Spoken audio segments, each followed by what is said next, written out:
We're actually surprised that we're high on the street, because if you look at the history of years following up 20 years, and we think clearly we're going to end more than up 20 this year, 9 times, 8 out of 9, they've been higher, and the average is more than 14%. So in reality, when you think about the fact that we're getting more clarity on trade, more clarity on European politics, and in fact, valuations aren't terribly stretched in our view, we think our number may end up being low, quite honestly. All right, so it's my job here to bring balance to the Force, and a little hat tip to Star Wars over there right now. So let's talk a little bit about the bull case that you're laying out, and then some of the points that go against it.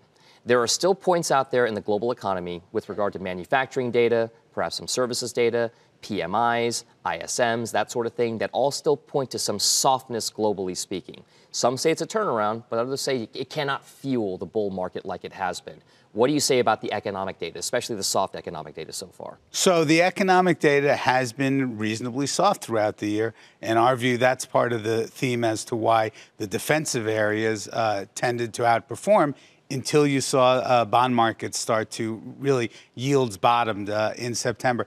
We would say what's interesting to us is that if you look at the manufacturing PMIs, they've actually started to turn in the places we were most concerned about. That's the rest of the world. It's our expectation that going forward, we'll see those numbers start to turn in the U.S. And if you think about it, and obviously this trade agreement is one of the manifestations of it, politicians are very incentivized to make sure there's upside to economic numbers next year. All right, so speaking of politicians, 2020 is a big election year. There's a lot of uncertainty there as well. I mean, people will say that the, I guess, base case scenario is President Trump gets reelected. Other people have to then dethrone him. How much of this is going to play out in markets in terms of the uncertainty around the 2020 presidential election? Well, it's really almost record levels of uncertainty. And from our point of view, it's interesting in a contrarian situation is that basically the price of downside puts versus calls to hedge past the election term is almost record high. So essentially what it's saying is the fear of an outcome that, however it ends up sorting itself out, is likely to be less than what the market's discounting. It's a positive. So what you're referencing right now are stats on what people call option skew, that right. People will pay a lot more for downside protection in the market than similar percentage upside protection in the marketplace. Are you saying that that's going to be the fuel for the bull run as well, the contrarian aspect of this whole thing? Absolutely. Even though we're at new all-time highs, the glass seems to be half empty, whether it's thinking about the enforceability of a deal with China or thinking about this idea that we've got to still negotiate further trade deals after Brexit gets done. People are looking at the glass half empty rather than the fact that you've had resolutions of uncertainty, and we expect further resolution of uncertainty, which is likely to fuel markets. All right, so let's put some names, sectors, and industries that you like around here. We know that mega cap technology and comm services has been the driving force behind the S&P's record run.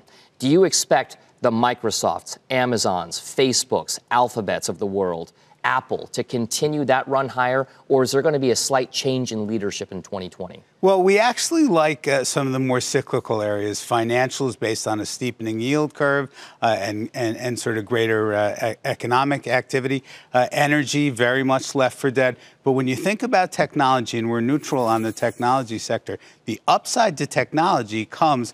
The public really has not been an enthusiastic buyer of stocks this entire 10-year bull run. We think the conditions are setting up for more public interest. And I'd say this is that if the public does, in fact, turn to the stock market and perhaps flows come out of bonds and money markets, they'll be buying technology. Is there still a place in a portfolio for places like real estate, consumer staples, utilities, those dividend-type proxy, the bond-type proxy plays? Well, look, a diversified portfolio, certainly there is a place for those types of plays. And again, the downside is that those areas may outperform in the event that the economy is slower than we expect. So we're not saying abandon those, but they may actually lag a market that trades higher next year.